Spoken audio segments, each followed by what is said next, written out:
কড়াই ধোয়া হয়ে গেছে, এখানে সর্ষের তেল দেওয়া হবে। এখন সর্ষের তেল দিয়ে দিচ্ছে, এখানে 1 কেজির মতন সর্ষের তেল দিয়ে দিচ্ছে। শুক্তো বসানো হবে, এখন শুক্তো রান্না হবে। রিন্টু ভাই রান্না করছে। শুক্তোর সবজি ভাজা হয়ে গেছে,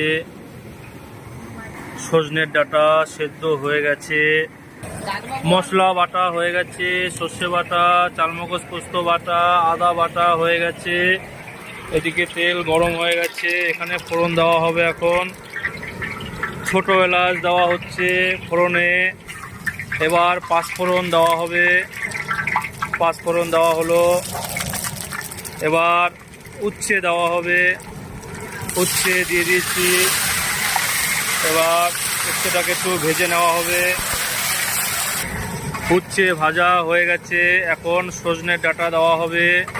সেদ্ধ করা সজনের ডাঁটা দিয়ে দিয়েছি। এবার জল দেওয়া হবে, জল দিয়ে দিচ্ছি। এবার আদা দিয়ে দিচ্ছি। ব্যাস, এবার জল দাও, জল দাও, আরও জল দাও। কড়াই ভর্তি করে জল দিয়ে দেবো। এখন চালমগজ বাটা দিয়ে দিয়েছি, সর্ষে বাটা দিয়ে দিয়েছি, লবণ দিয়ে দিয়েছি। এবার চিনি দিয়ে দেবো, চিনি দিয়ে দিচ্ছি। ব্যাস, এবার ঝোল ফুটে উঠলেই ভাজা সবজি দিয়ে দেবো। ঝোল ফুটে উঠেছে, এখন সবজি দিয়ে দেবো। রিন্টু ভাই সবজি দিয়ে দিচ্ছে।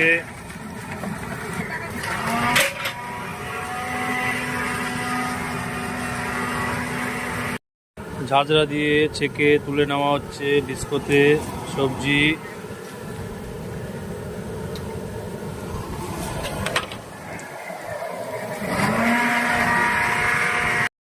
ঝোল কেটে দেওয়া হচ্ছে।